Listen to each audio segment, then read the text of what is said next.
3 years into my marriage, I discovered I was the beautiful, rich side character in a steamy novel about the Chicago elite. In another 24 hours, my husband from our arranged marriage, Liam, would fall hopelessly in love with the sweet, innocent intern at his company.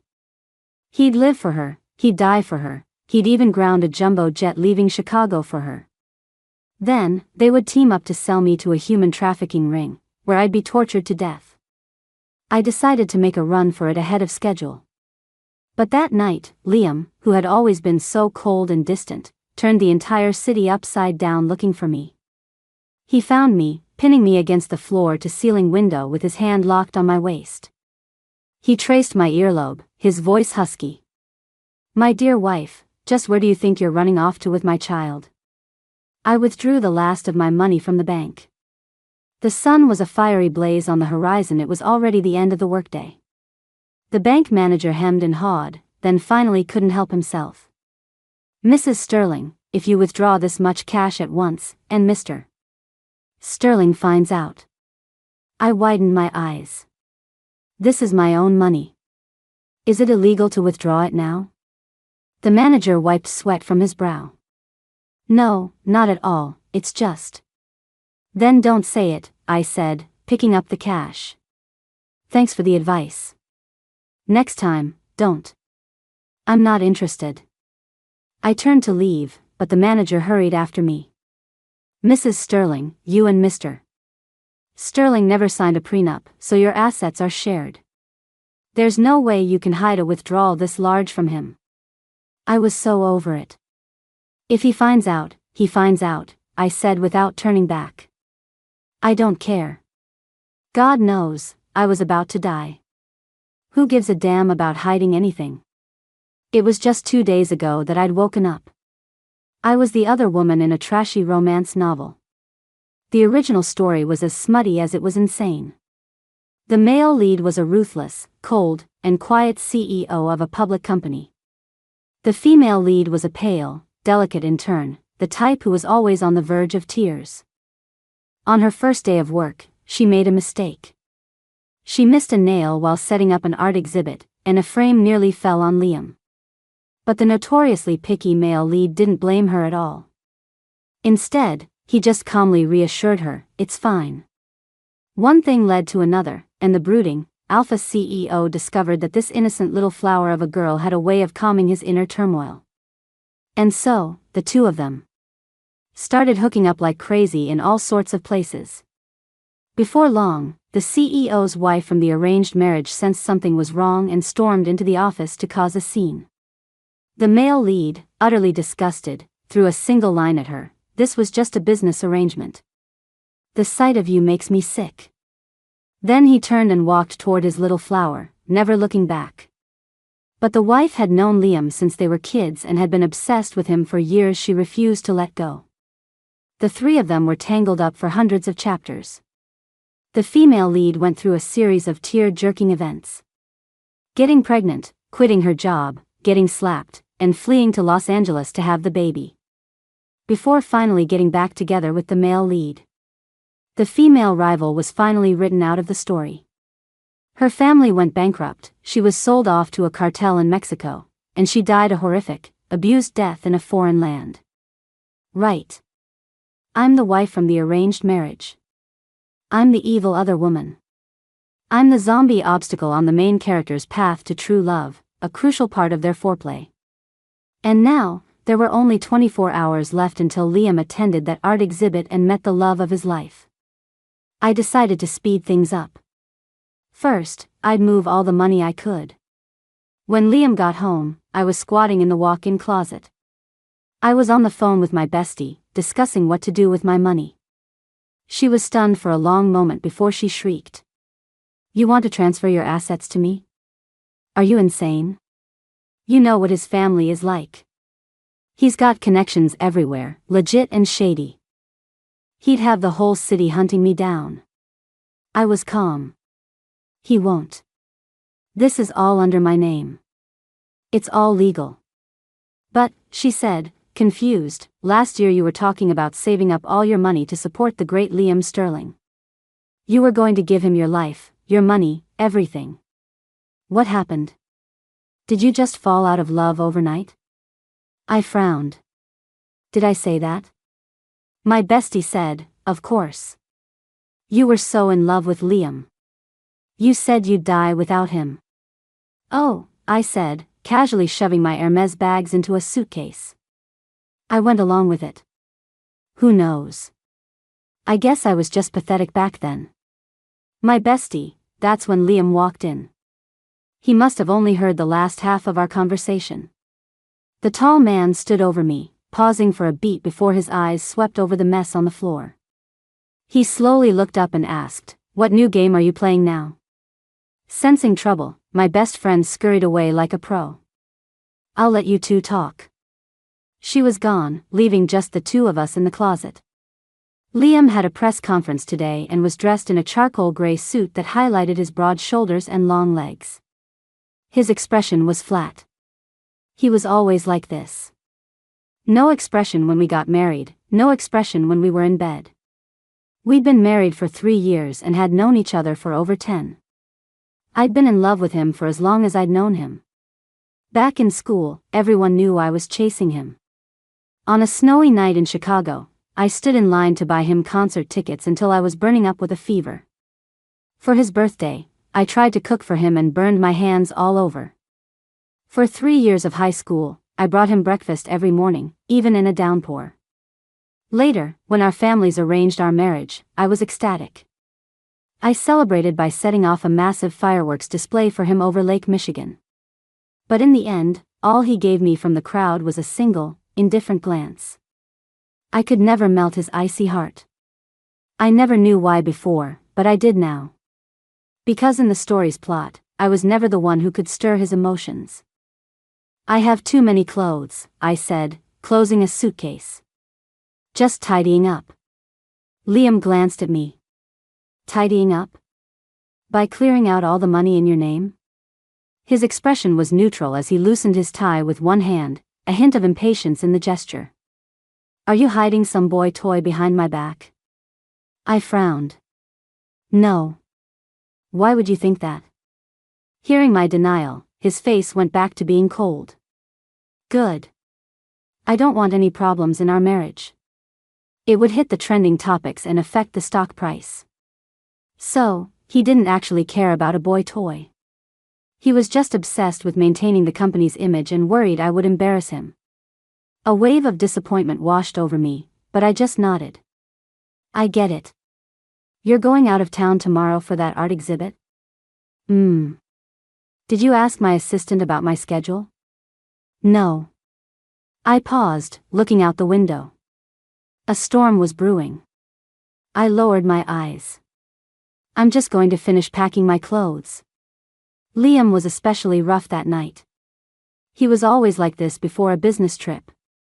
I was exhausted but too tired to fight back. Besides, there wouldn't be a next time. From now on, he could go wear out the main character. The next 200 chapters would see them all over the place, from the office to the cafeteria. Everywhere was about to become their playground. I slept until the afternoon. When I woke up, my lower abdomen was sore, and sure enough, one topic was dominating the trending hashtags. Hashtag Liam and the intern look perfect together. I clicked on it. No surprises. Just like in the novel, Liam and the female lead, Anna, had met at the art exhibit. The photo was taken from a bystander's perspective. Anna was in a simple white dress, her long, dark hair straight, her eyes teary and pitiful. Liam stood tall beside her, holding up a teetering picture frame with one hand, the veins on his forearm faintly visible. The comments. OMG, as a former employee, I have to say, I've never seen the boss look at anyone so gently. Damn, I know he's married, but I'm having some very immoral thoughts. I get it. They have this insane chemistry. I'm just gonna ship it for 1 second, just one SEC. 1 SEC is fine, right? I rested my chin on my hand, soaking in the bathtub. As I washed away what Liam had left inside me, I kept scrolling. In the novel, there was a strange magnetic field between the main characters. Whenever he saw her, Liam would lose control, overcome by an indescribable desire to protect her and, well, an animalistic lust. This tension supposedly affected everyone around them. People always felt, for some mysterious reason, that they were perfect for each other.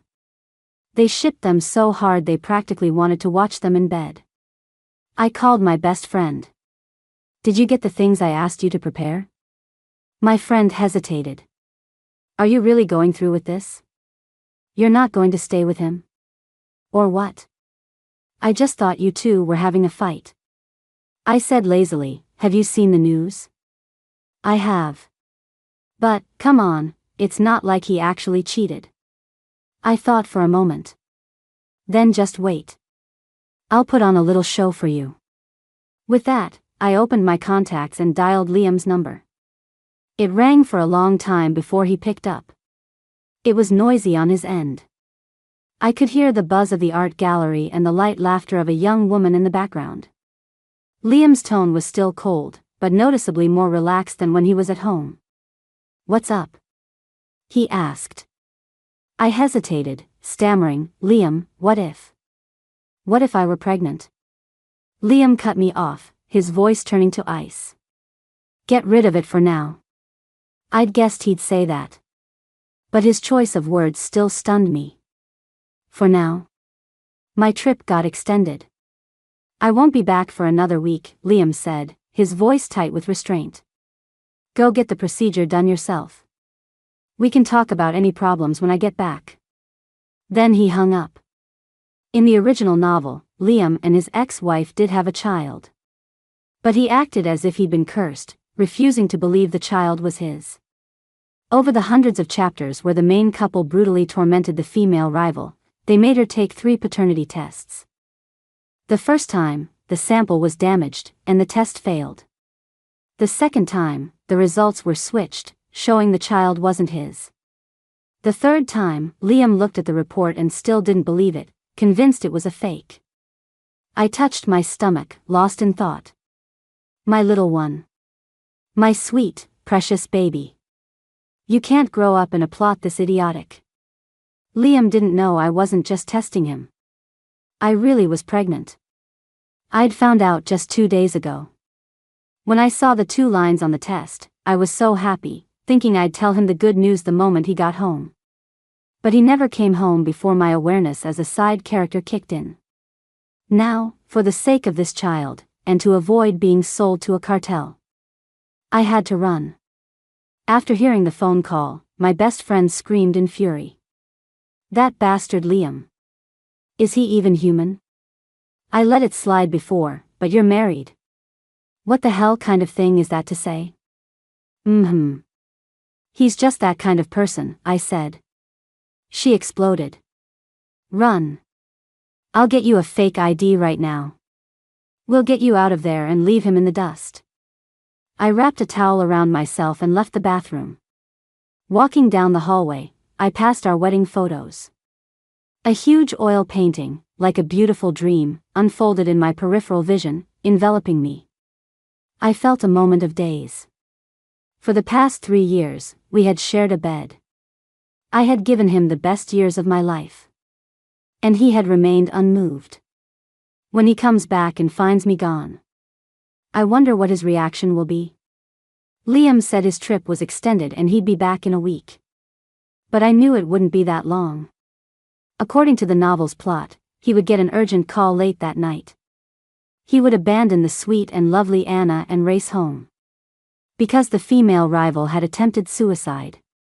She sat in the bathtub and threatened him. "If you get with someone else, I'll livestream my death and let the whole world see what a heartless bastard you are." This act thoroughly enraged Liam. He grabbed her wrist and dragged her forcefully from the tub. "Since you're so eager to die, why don't I help you?" Then, he imprisoned her. He locked her in a room adjoining their bedroom, separated by one-way glass. Every day, he forced her to listen to him and Anna. Of course, I wasn't going to let that happen. I would be gone before he got back. After packing the last of my Hermes bags, I had the butler load them into the car. I called my best friend to confirm. "Are the plane tickets booked?" "All set." she said, full of energy. You fly to LA first, and someone will meet you after you clear customs. Once you're out of Chicago, everything will be fine. Good. Catherine. Freedom. You're finally free from Liam. Freedom. I felt a wave of dizziness. As twilight fell, the bodyguards my dad had sent to look after me were already waiting at the door. I went upstairs one last time, walking through the home Liam and I had shared, and opened the nightstand drawer. I took my passport and ID. From the time I was 15, when I first met Liam and started orbiting him, asking again and again. You really don't like me? I'm so cute. Just look at me a little more.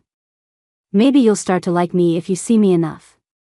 To now, at 25, leaving this place with nothing. He never needed someone to wait in line all night in the snow to buy him concert tickets, nor did he need a birthday cake with sloppily piped frosting. He was born with a silver spoon, the protagonist of the novel. He lacked for nothing, including my love. I decided to take that love back. The traffic on the way to the airport was terrible. I'd been feeling a little melancholic, but the gridlock completely killed the mood. As the minutes ticked by, I started to get anxious. Can't you go any faster? The bodyguard replied, Ma'am, Chicago traffic is always like this. Please be patient. I looked at the biceps bulging under his uniform, swallowed the nagging words on the tip of my tongue, and said, Fine. It wasn't about the flight. Worst case, I could just rebook the ticket. But if I didn't leave soon, Liam would be back. If he found the house empty, who knew what would happen? What if the plot was unchangeable? Was I really going to be locked in the room next door, forced to listen to him and Anna day and night? I made a snap decision. No, if the freeway is jammed, we're not taking it. Turn around. The bodyguard said, But ma'am, the other route is still under construction, and hardly anyone ever. Go. Take that one. He was forced to change direction. As we entered a dark, unlit side road, the car slowed down. Faster, I urged. And in that moment, everything changed. The next second, a Maybach came speeding out of another side path in the woods. It slammed directly into my car. A blinding flash of light. I was thrown hard against the airbag. It took a moment for the sharp pain to register in my head. My vision was a blur of red. I struggled to lift my head and barely made out the Maybach's license plate. It started with an Illinois plate. It was Liam's car. He was back. With Anna. Anna? Anna. Liam wasn't badly hurt.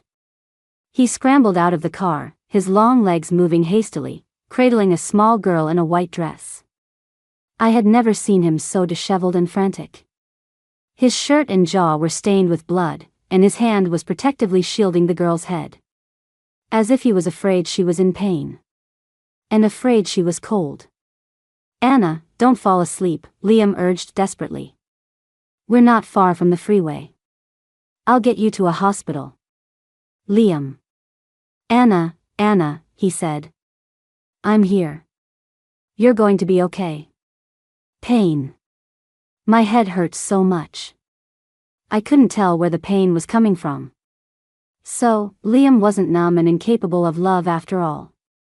He knew how to protect someone, to cradle them in his palm and cherish them. When an accident happened, he would shield them without a second thought. He just didn't love me. Tears streamed down my face as I lost consciousness. A pair of strong hands propped me up. Ma'am? Ma'am? In my haze, I felt like a human refrigerator was pinching my face. Wake up.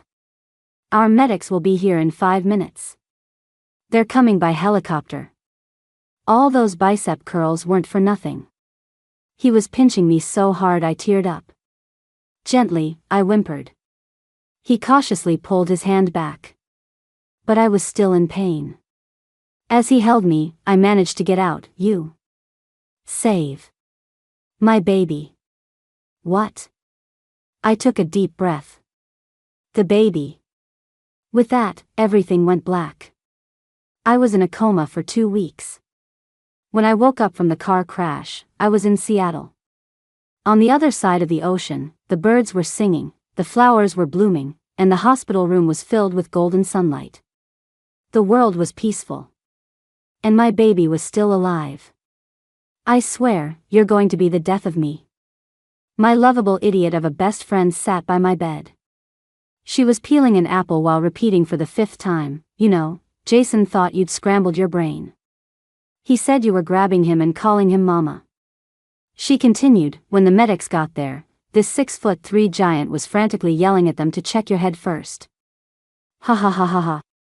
"That's enough," I said. I coolly pushed her away. "You've been laughing about this for a month. Don't you have anything else to laugh about? Jason was my bodyguard. I heard he was the one who got me onto the helicopter. I felt terrible. Luckily, he wasn't seriously injured. Just a scraped arm that healed after some rest. As a thank you, my grandfather gave him an oceanfront condo in Seattle." "Still, I'm glad you're okay," my friend said, putting down the apple. "And your little baby is so strong." "He is," I said, a warmth spreading through me as I touched my belly. "I've already picked a name. I'm calling him Rocky." If Liam heard that name, he'd have a complete meltdown. Her mouth twitched. Then she remembered something. "By the way, did you hear? After your accident, Liam apparently went crazy." "I don't know," I interrupted, looking down. "And I don't want to know. Let all things related to Liam stay in Chicago. He had nothing to do with me anymore." The following spring, my little Rocky was born in Seattle. He was the first child of his generation in my family, so my grandparents, cousins, and everyone else were fighting to name him. But I still liked calling him Rocky. By the time he was 3, he was already a handsome little boy. He had fair skin and big, dark, round eyes, like a little gentleman. A very distinctively Asian face. But his personality was a million times better than his father's. At preschool, all the kids wanted to be on his team for games. But the inevitable finally came. One day, he came home from school, backpack on, and sidled up to me worriedly. "Mommy." He hesitated. "How come everyone else has a daddy, but I don't?" "Honey, listen to mommy," I said, picking him up and ruffling his hair patiently. "We humans are very fragile. When we've lived long enough, we die. We disappear from the world. What does that have to do with Daddy? He died. Does that mean I'll never see him?" The little guy's words were halting, and his 2 tiny arms clung to my neck. He suddenly looked so pitiful. His face was about 60% Liam. A perfect mini Liam. My heart softened. I sighed. "Okay, maybe you still can." He disappeared, but not completely. He just went to live on a star. "So we'll meet again?" "Maybe," I said, thinking for a moment before adding guiltily, "He'll come back once we find the Trisolarans." At that moment, I had no idea.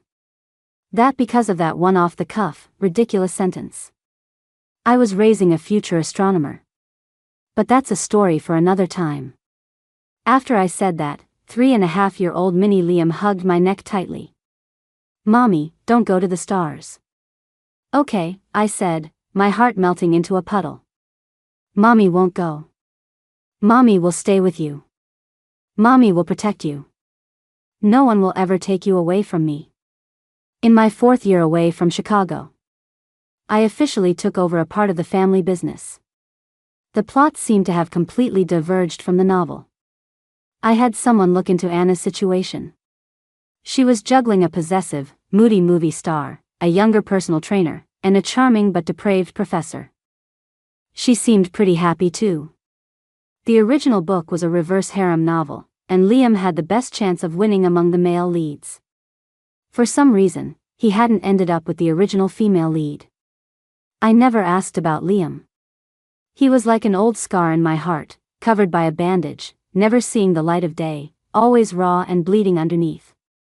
There was no healing, no recovery. In the 5th year, I took my little guy to a business reception. He'd learned to run wild that year, and I couldn't hold him back. Slow down. My son said, Mommy, Mr. Larson just said hi to you, but you didn't even see him. Let's go find him again, just to say hello. Huh? Which Larson? The one from Larson Industries. The super meticulous one, whose bid documents are always clean, no fingerprints, no folded corners. And the executive from Shaw Corp, he was walking with the younger MS. Vance just now and glanced our way. Mommy, are you even listening? Aren't you here to network? Hold on. Are business smarts genetic? Could Liam's genes really be this terrifying? Just don't run around, I said, at a loss for words. Find a place to play. If you want something to eat, ask Jason. Don't drink too many cold drinks, understand? My son pouted. Okay. I patted his head. By the time I finished my work, the reception was winding down. I hurried back and found little Rocky sitting by the window. The chair was too high, and his short legs dangled back and forth. With his back to me, he was speaking seriously. My mommy's name is Catherine, and she's the most beautiful woman in Seattle. But she doesn't like it when I call her Kathy. It makes her sad. She likes me to call her Mommy. Mister, he said, propping his chin on his hand and looking admiringly at the tall man next to him. You look a lot like me. Are you my big brother? The night was hazy, and behind them, the ballroom glittered with magnificent lights. The man in the sharp suit was clearly taken aback by the question. He raised a large hand. He seemed to want to pat my son's head, but then let his hand fall, defeated. His voice was hoarse, and in a low, almost gentle tone, he said, No. You should call me Dad. I froze in my tracks. It was Liam. I hadn't seen Liam in so long. His face was both familiar and strange. The Sterling family's business was global, so it was hard to avoid him completely. I'd seen him on financial news channels, but I always changed the channel immediately. So I had no idea he had become like this. He had lost so much weight. He was still neat and well dressed, but now in his early 30s, he was never without a cane, and his eyes were filled with an exhaustion that never seemed to lift. None of the swagger from his younger years remained. Sitting across from me, he radiated an aura of loneliness. Aren't you going to explain?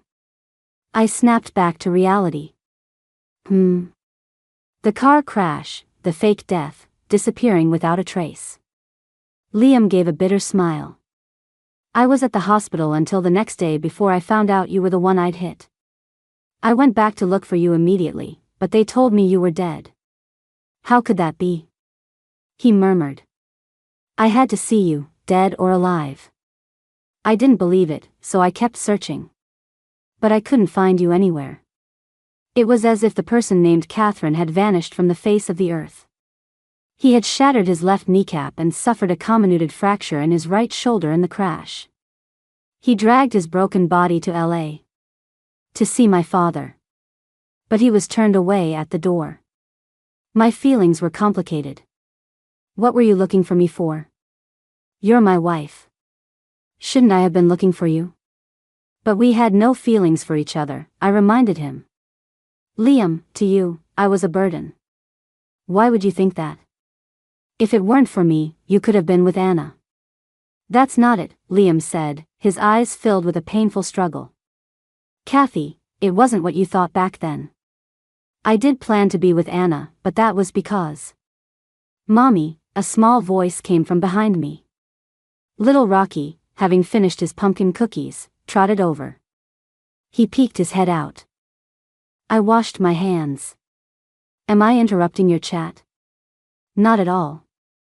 Your timing is perfect, I said, immediately scooping him into my arms. Mommy's done talking to this strange man. We can go now. Rocky, are you still hungry? How about Mommy makes you some sweet rice balls and wine soup when we get home? Liam's body tensed. Rocky. He said, his name is Liam Rocky? None of your business. My son said, I'm not hungry anymore. Mommy, I want to walk by myself. For once, I was firm. No. Why not?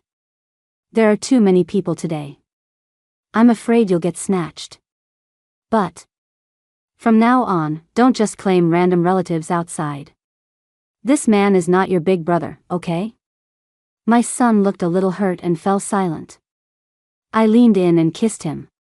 I'm sorry, Mommy's tone was harsh. I'm just trying to talk it over with you. Mommy loves you no matter what. He immediately changed his tune. I love Mommy too. I'll be better. He turned to Liam. I'm sorry, mister. I shouldn't have called you that. Liam chuckled. It's okay, little guy. He said, Kathy, you've raised our son very well. He's my son. He has nothing to do with you. Kathy. Don't call me that, I said. I stopped using that name a long time ago. If this is for work, you can call me Catherine. Liam took up residence in Seattle. He brought his laptop, sometimes working downstairs from my office, other times sitting in the third-floor coffee shop for an entire afternoon. I knew he was waiting for me. But I had no intention of seeing him. The girls at the office talked about it every day. OMG, did you see? That hot exec downstairs is wearing gold-rimmed glasses today. What a devastatingly handsome, intellectual stud. I could just eat him up. Calm down, that's Liam Sterling, CEO of Sterling Industries, our business partner. Huh? Does a CEO really come to work every day, rain or shine? And isn't his leg injured? He looks like he's in pain. Damn, that makes him even hotter. I heard it was from a car accident a few years ago. He didn't get proper treatment in time, and it left permanent damage. Why? Well, the rumor I heard was that he was chasing after his ex-wife. I walked past them. The girls instantly fell silent. That evening, I picked up my son for dinner.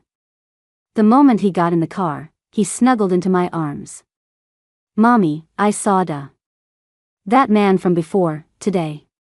Weren't you at the amusement park today? Yeah, right under the Ferris wheel. He said the human fleet found the Trisolarans and is on its way back from deep space. And that the Red Coast base is being built in Chicago. He said if I go back with him, I can find my daddy. Me? Wow, that's some breaking news. I had no idea. What else did he say? Nothing. I told him if I had a daddy, I'd want to ride on his shoulders. And then? He said he'd let me once his leg heals. I unbuckled my seatbelt. Jason, keep an eye on the young master. Jason said, of course. Miss, where are you going? I pulled the car door open. To find my good-for-nothing ex-husband. Calling him an ex-husband wasn't entirely accurate. We had never officially divorced. Late at night, in the coffee shop. Liam arrived, fashionably late. You finally agreed to see me. It was raining. He leaned on his cane, a dark overcoat worn over his suit, giving him a more refined air than before. I cut to the chase. Don't tell my son strange things. For example? That humans have found the Trisolarans. You're the one who said that, Liam said, pausing slightly before continuing slowly. Or would you rather I tell him that there are no Trisolarans, that his mother abandoned his father and made up a lie to deceive him? When did I abandon you? Don't you dare twist things around. You did. I came back from my trip, and you didn't want me anymore. Liam, I sighed, not understanding what he was even trying to argue about. You know exactly why. You said you didn't want the child. As soon as the words left my mouth, silence fell between us. The Seattle rain grew heavier, blurring the world outside like tears. Liam stared at me for a long time, his eyes once again filled with that familiar struggle. But this time, it was as if he'd made a decision. He said, Kathy, I'm not crazy. But I have a story, and you have to hear it to the end. I'm listening. We're living in a novel, he began, his voice low and deliberate. I was once bound to a system that required me to win over the female lead, Anna. Liam's awakening happened the year we first met. I was a freshman in high school that year. I was late on the first day of the new semester and was climbing over the wall when I ran right into him, on hall monitor duty. He stood there in the morning light, cool, aloof, and pristine. He asked me, completely devoid of emotion, "What's your name?" I was curious. "You don't know me?" Liam glanced up. "Should I?" I pushed past him and ran. "Then why should I tell you my name? I'm not an idiot." But that day, during the lunch break, he brought the dean of students and went from classroom to classroom. He dragged me right out. "That's her," he said, pointing a finger at me, his face a mask. "She was late, climbed the wall, skipped attendance, and pushed me." Me. I was given detention. When Liam walked by, my posse of troublemaker friends seized the opportunity to heckle him, blocking his path. I asked him, "Why are you so obsessed with this? Don't tell me you have a crush on me, Mr. Genius?" Back then, Liam was famous for his looks and his family background. He was a straight-A student who seemed above it all. He didn't know me. But we all knew him. "Boring," he said coolly. I rolled up my sleeves. "Hold him, guys. You think you can just get me detention and walk away?" Liam lifted his eyes and gave me a flat look. God knows. In that second, I saw the most beautiful eyes. My heart skipped a beat. "Liam, since you have a crush on me, how about I chase you instead?" Liam frowned. "You." "It's settled." "Liam. I'm going to start chasing you. And when I catch you, you have to climb the school wall with me." It was that night. On his way home, a mechanical voice sounded in Liam's head. "Warning, warning. Plot deviation detected. Host must return to the main storyline immediately." Importing novel plot. Liam stood on the side of the road from dusk until the stars filled the sky. In his mind, he lived through his entire life. At first, he was calm. "I don't know anyone named Anna." The system replied, "Exactly. The female lead won't appear for another 10 years. Before she shows up, you can't fall for any other woman." Or what?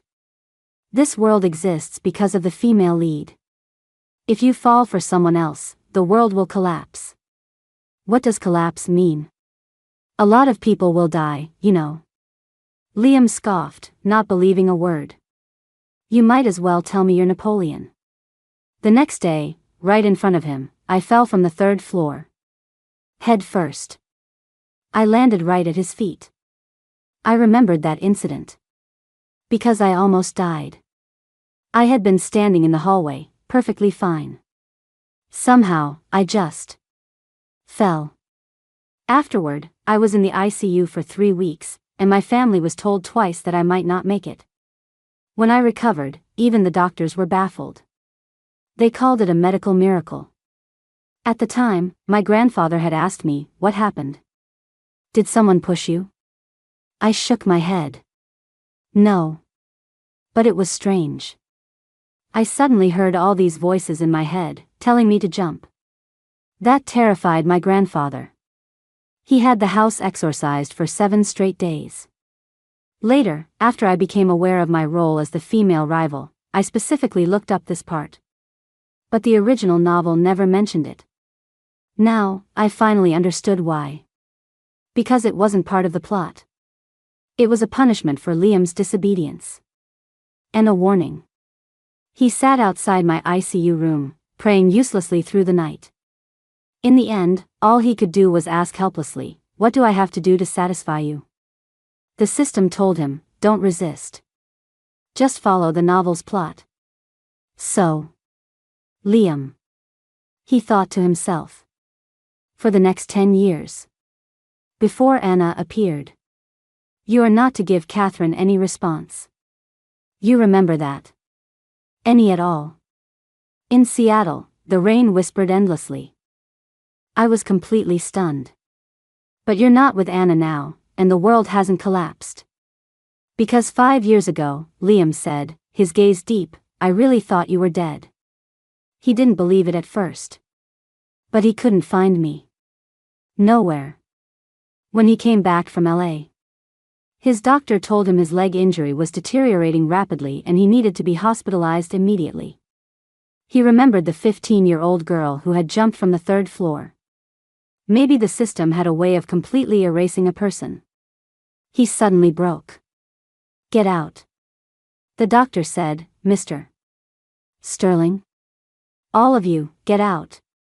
Treat my ass. I'm done with treatment. Get out.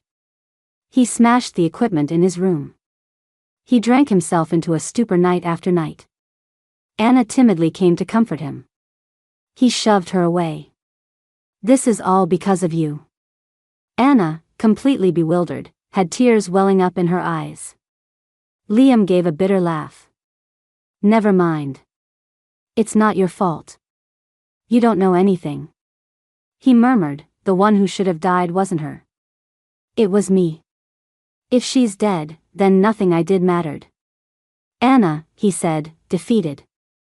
I never liked you. You should go. Go anywhere, just don't come back. Anna was silent for a moment, and then she really left. Liam leaned against the window, quietly waiting for the world to end. But when he opened his eyes the next day, the sun was still shining brightly. Anna walked into the room and asked, Are you awake? Liam said, Yeah. She said, About what you said last night when you were drunk, about the trashy novel. If it's true, I have a solution. What? In this reverse harem novel, there are 3 other male leads. You help me find them, and I'll set you free. She added playfully, This is the female lead's decision. The female lead is dumping you. Liam agreed to the deal. His original plan had been to get close to Anna, convince her to help him, and then change the plot. My death had made him want to give up and had derailed that plan. But now that Anna had proposed it herself, he decided to help her. However, in the novel, the names of the other 3 male leads were incredibly vague and random. It took him over 3 years just to find them. In the 4th year, he received 2 pieces of information. Catherine wasn't dead. And Catherine had a child. After hearing the whole story, I couldn't process it for a long time. Kathy, Liam said, reaching out to touch my cheek with his thumb. Come home with me, okay? Only then did I realize my face was wet with tears. So, whose fault was it? Anna hadn't done anything wrong. She was just as clueless as I was. The fault lay with the system. With fate. It was late, and Liam insisted on walking me home. It's too late for you to be out alone. I'm worried. I didn't stop him. How did you hurt your leg? He was calm. The car accident. I had a bad doctor. It didn't heal right. Huh. But I heard from my colleagues that you got the permanent injury because you were chasing your ex-wife while you were still hurt. Liam looked away, flustered. Let's talk about Rocky. Have you considered changing his name? I don't think so. He likes it when I call him Rocky. Besides, he's a lot tougher than your leg. Kathy, when you say things like that, people might think I can't perform. Well, it's true, isn't it? I blinked. How would I know if you can or not? Liam carried me into the house over his shoulder. He had an old injury in his shoulder blade, but he was just as strong as ever. As he kissed me, it suddenly occurred to me, my son's room is right next door. Don't wake him up. Liam whispered in my ear, then you'll have to be a little quieter, my dear. Wait. Wait a second. His fingers moved to my collar, and I suddenly remembered something else important. Also, your system. Can it hear us? You know? Liam sighed in exasperation. The system has been dormant for a long time. It hasn't shown up once since you disappeared 5 years ago. It was this change that made Liam feel that the plot had been well and truly altered. I spread out like a starfish. Fine, then. Go ahead. Kathy, I've missed you so much, Liam rasped, his hands gripping my waist. I love you. My son adored his new daddy. Every time he saw Liam, he would cling to him and ask, Mister, when are we going to see the Red Coast base? Liam was patient. Once Mommy finishes her work, our family will go back to Chicago together. We'll go see it first thing. My son cheered, yay. But, Liam asked, confused, why do you still call me Mister? You haven't been made official yet, my son said, his mind sharp as a tack. Mommy said I can't just go around claiming relatives. So, what do I have to do? You have to work for it, my son said with a pout. A lot of guys are trying to date my mom. Besides looking like me, what other advantages do you have? None. So you have to try even harder. Liam burst out laughing. As soon as I walked out of my office, I saw the two of them, one big and one small. Liam was holding a cotton candy and a teddy bear backpack while my son, with a serious expression, was lecturing his biological father. I walked over and took my son's hand. You got out of school early today? Did you have fun? Yeah, it was the first time a mister who looks like my daddy picked me up. My son looked at me with pleading eyes. I smiled. That's nice of the mister. Did you thank him? The mister got his revenge that night. I was teary-eyed. That whole story about your leg being injured. Was that just an act to get sympathy? Liam chuckled deeply. An act? Can't you feel whether it is or not? I was starting to lose it. Where did you learn all these new moves? The time I read the original novel, I memorized everything the main characters did. He paused. I just decided to swap out the main character for the real thing. So, I said, my world rocked. You were thinking about this stuff when you were 15? Kathy, he said, his voice husky, in my world, you've been the main character since I was 15. The next year, Liam and I returned to Chicago and got married again. The wedding was magnificent. I was surprised to see Anna there. She was even more beautiful than before. After leaving the corporate world, she had gone back to school, pursuing 2 degrees while juggling her 3 male leads. I expressed my gratitude to her. Thank you for being willing to change the plot. Anna stuck out her tongue and smiled. It was nothing. I was never into Liam's type anyway. He's too proud. I always wondered why I was so drawn to him. Then I found out what was really going on. Trashy novels really mess you up. But I'm really happy now, Anna added with a pause. Without the plot, I'm the one who's king in bed. She was no longer a tool. The power had shifted back to her. I said with genuine sincerity, that's wonderful. Mommy. A knock came from outside the dressing room. Are you in there? It's time to come out. Anna, I have to go, I said, standing up and hugging her. Anna, I wish you eternal freedom. Anna replied, you too. Outside, the sky was high and the clouds were clear. Amidst the lush greenery and blooming flowers, Liam, dressed in a white suit, turned around in the sunlight. His gaze crossed a decade of time. Catherine, you can stop chasing me now. He said, I love you too. And I have for a long, long time.